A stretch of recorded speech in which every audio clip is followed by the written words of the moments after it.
friends, and welcome to this week's episode of Unwanted Parenting Advice. Today we're going to be tackling something near and dear to me. We are going to be talking all about mom guilt. So get ready, because here comes some unwanted parenting advice.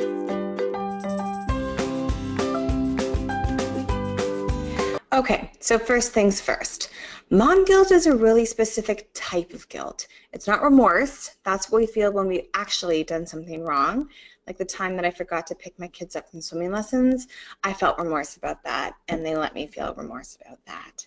But mom guilt is different from those feelings. It's a gendered guilt, so I'm talking specifically to people who identify as women right now, people who identify as moms right now. And it's the type of guilt that comes up when we haven't done anything wrong or when things happen that we don't have any control over. So it's the type of guilt you feel the first time you leave your kids with a babysitter, for example, or if we wanted to breastfeed but it didn't work out, or when our partners leave us and we never intended to be a solo parent. It's that kind of feeling. And it's a guilt that makes us do some pretty hardcore stuff. So I remember, for example, when my son, this was a few years ago, I stayed up until 3 a.m. The night before his birthday making spider cupcakes so that he could take that to school and share them with all of his friends. And I didn't really want to be staying up until 3 a.m. making cupcakes for his school birthday party, but all the other parents did it. So I felt like I needed to measure up to their standard. Or, God forbid, I should not send anything at all or buy something store-bought instead of making it myself. Often mom guilt doesn't even make that much sense because we know that it's not rational, right? Which is why it's so particularly irritating when people tell us to just stop feeling guilty or we don't need to feel guilty about something.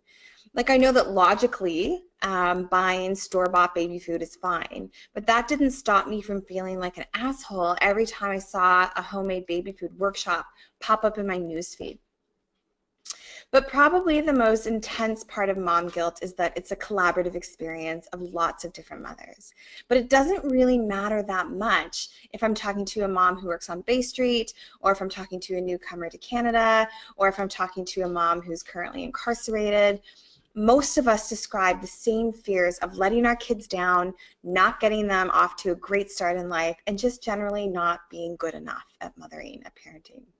And this is because regardless of where we're coming from, we are all getting the same messages about what it means to be a good mom. And we're all held to the same impossible parenting standards. And I categorize those into 3 broad categories. I'm going to tell you about them in a second, but I want to be really clear that right now I'm talking about broad, dominant Western cultural messages. And in future episodes, we're going to be adding an intersectional social identity lens on top of that, and why it's even more difficult and even more unattainable for parents within marginalized groups to meet these standards. But today we're going to be focusing specifically on Western cultural messages. So the first rule is that moms, you gotta be impressive, right?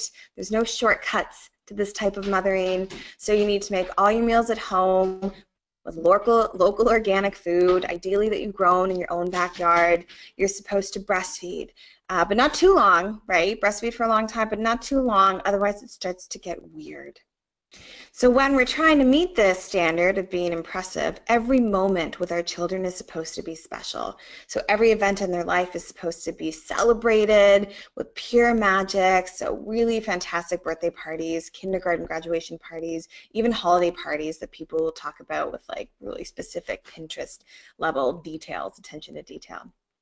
And don't forget, it's not just you that needs to be impressive. Your relationship and your family has to be impressive. So you need to make sure that you demonstrate to all of us just how in love you are. You know, you got to lose the baby weight. You got to look hot if you're going to keep or find a partner. All of this is just a performance, a performing good mothering in front of other people, performing that you got your shit together. The second rule about good mothering is it requires total self-sacrifice. So good parenting is supposed to be child-centered. You're always supposed to put your children's needs in front of your own. In fact, with this category, the more you sacrifice and the more you give up, the more rewarded you will become, and the more gold stars you'll get, the more good mom gold stars you'll get. And the best example I have of this is a personal one. So when I was in grad school the first time, I was really poor. I didn't have enough money one year to buy Christmas presents. So I signed up for this horrific medical testing that was very invasive because the research study paid $360 to participants. And the study itself involved me having an arterial shunt put in and then being strapped by my face to a CT scan with nothing but eye holes, a nose hole, and a tiny little mouth hole. And I was put in the CT scan for I think about 90 minutes or 2 hours. I was totally traumatized by the experience. But when I tried to talk to people about this experience, the primary response that I got from people was, "Oh, you're such a good mom," like really reinforcing that it was great what I went through because it gave my children a Christmas that they could remember. And finally, rule number 3 is that you gotta work hard. So you are expected to invest all of your time and all of your energy into your kids so that you're raising happy and successful kids. So if you're a full-time mom at home, then you're supposed to be doing lots of educational activities, lots of enriching activities like crafts or trips to the museums, driving them to every lesson that's imaginable, whatever it takes to keep those kids away from their screens, yeah? If you work outside the house, then you're not supposed to just have a job, you're also supposed to have a career, yeah? So total rock star in your career, climbing that corporate ladder, all sorts of big ambitions, and just like making all the money. But what's most important within this category is that you don't complain. You don't get to complain about how tired you are. You're supposed to love it and supposed to find deep meaning in all of this work. Right? So if you find yourself exhausted, if you're finding it tough to keep up with all of the demands, do you know whose fault it is? Yours. It becomes your fault because you're not taking good enough care of yourself. So you're supposed to add tons of self-care on top of this, lots of bubble baths, lots of journaling, wake up at 5 a.m. before the family just to go jogging, just to have some time for you. It doesn't matter. Make sure you get that self-care list done. And of course, we can't meet all of these standards, nor should we have to meet all of these standards. And I know that the way that I just described impossible parenting standards sounds a little bit ridiculous when we have it laid out like that. But in 2004, there was a study that showed that although mothers can articulate that these standards are ridiculous and they don't want to meet them, we're actually working harder than ever to try and meet those standards. So it's no wonder that so many of us are struggling with guilt, with feeling mom guilt.